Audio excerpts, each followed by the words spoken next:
आप देख रहे हैं तेज एक्सप्रेस न्यूज।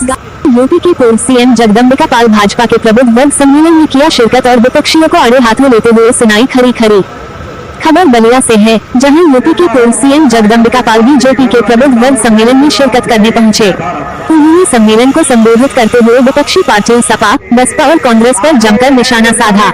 पूर्व सीएम जगदम्बिका पाल ने कहा कि सपा, बसपा और कांग्रेस जातिवाद पर चुनाव लड़ना चाहती है, जबकि भाजपा विकास कार्यनीतियों और मुद्दों पर चुनाव लड़ रही है। उन्होंने कहा कि कांग्रेस को देश के सभी राज्यों में नकारा जा चुका है, जबकि भाजपा देश के विकास और जनता की सेवा के लिए जुटी हुई है।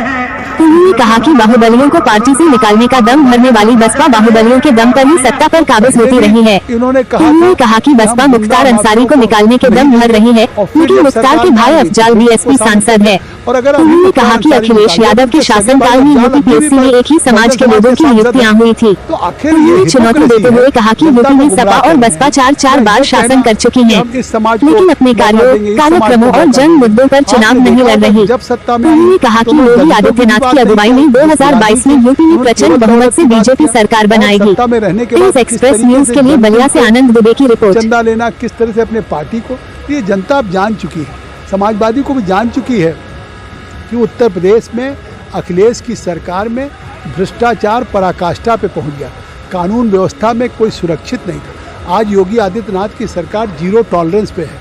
आज योगी आदित्यनाथ की सरकार निश्चित तौर से जिस तरह से प्रदेश में इन बाहुबलियों को आपने देखा होगा कि उनके खिलाफ कार्रवाई हुई, कि आज अपने को आदमी सुरक्षित महसूस कर, आज़ादी में बहुत बड़ा बलिदान दिया है। आज जब 2022 का एक चुनाव होने जा रहा है, जिस तरह से उत्तर प्रदेश में समाजवादी हो, बसपा हो, कांग्रेस हो, जिस तरह से जातियों की राजनीति, सांप्रदायिकता की राजनीति, फिरका परस्ती की राजनीति कर रहे हैं, मतलब फूहड़ ढंग से फिर से समाज को बांटना चाहते हैं, केवल अपने अस्तित्व को बचाने के लिए और राजनीतिक स्वार्थ के लिए। तो इसलिए भारतीय जनता पार्टी जो हमेशा प्रबुद्ध वर्ग को, इंटेलेक्चुअल्स को, हम अन्य पार्टियों से हमारा भिन्न है कार्यशैली, कार्य संस्कृति, तो उसका एक शुरुआत इस चैन राम बाबा के समाधि से किया। हमने अपनी उन प्रदेश की केंद्र की योजनाओं को, जो मोदी जी के सबका साथ सबका विकास, या आज उत्तर प्रदेश में पिछले 4.5 वर्षों में योगी आदित्यनाथ जी के नेतृत्व में उत्तर प्रदेश ने किस तरह से तमाम चीज़ों में, ईज ऑफ डूइंग बिजनेस हो, निवेश के मामले में हो, या इकोनॉमी के मामले में हो, बजट के मामले में हो, किसानों को स्वावलंबी बनाने में, उनकी आय को दुगना करने के हो, स्वच्छ भारत में सभी को टॉयलेट मुहैया कराने की बात हो, सबको आवास देने की बात हो, इन सारी योजनाओं में जिस तरह से आज उत्तर प्रदेश में आज़ादी के बाद पहली बार काम हुआ, ये प्रबुद्ध वर्ग में हम लोग इसकी चर्चा, इससे साफ हो गया कि जहां हम 2022 का चुनाव सुशासन पर लड़ना चाहते हैं, कार्यक्रमों पर लड़ना चाहते हैं, हम जनता की योजनाओं पर लड़ना चाहते हैं, वहीं आज समाजवादी हो, बसपा हो, कांग्रेस हो, ये जातीयता के आधार पर लड़ना चाहते हैं। सरकार में रहने का मौका तो इनको भी मिला। सरकार में समाजवादी भी 4 बार रही है, 3 बार मुलायम सिंह, 1 बार अखिलेश, मायावती भी 4 बार रही हैं। तो आखिर 4 बार रह चुके हैं, ये अपनी सरकार की उपलब्धियों का जिक्र क्यों नहीं करते? ये कह रहे हैं कि हमने मुख्तार अंसारी को निकाल दिया।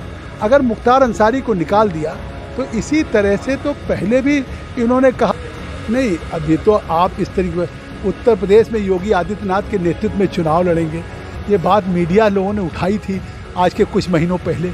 आकर के जेपी नड्डा जी ने साफ कर दिया, प्रधानमंत्री मोदी जी वाराणसी के दौरे पे आए थे, जिस तरह से तारीफ़ किया, अमित शाह जी आए थे।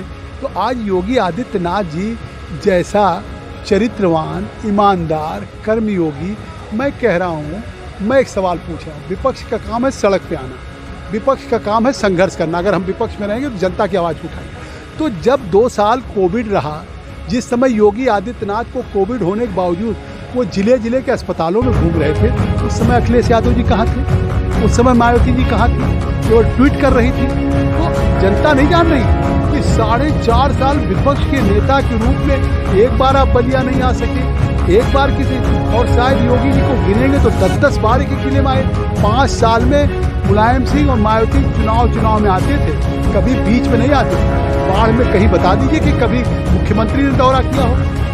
बाढ़ जब मुख्यमंत्री बने थे तब भी के जिले में गए, और अभी भी बाढ़ में उत्तर प्रदेश में एक्सप्रेस हाईवे दिए गए हैं। चुनाव इस पे क्यों नहीं लड़ते?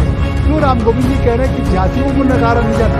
आखिर जातियों के आधार पे सरकारों में आए थे, और सरकार में आए थे तो यूनियन पब्लिक सर्विसेज यूनियन के चेयरमैन ने पीसीएस जैसे सर्विसेज में 67 लोग मैनपुरी इटावा के एक ही समाज के लोगों को नियुक्त कर दिया गया डिप्टी कलेक्टर को। तब कहाँ समाज चला गया? पहले इसका जवाब अखिलेश यादव दे दें कि जब सरकार में आते हैं तो ठेके से लेकर नौकरियों से लेकर और जिस तरह से जातीयता का तांडव होता है, नंगा नाच होता है, तो आखिर ये प्रदेश की जनता को केवल चुनाव में गुमराह करना चाहते थे। लेकिन काट की हांडी एक ही बार चलती, बार बार नहीं चलती।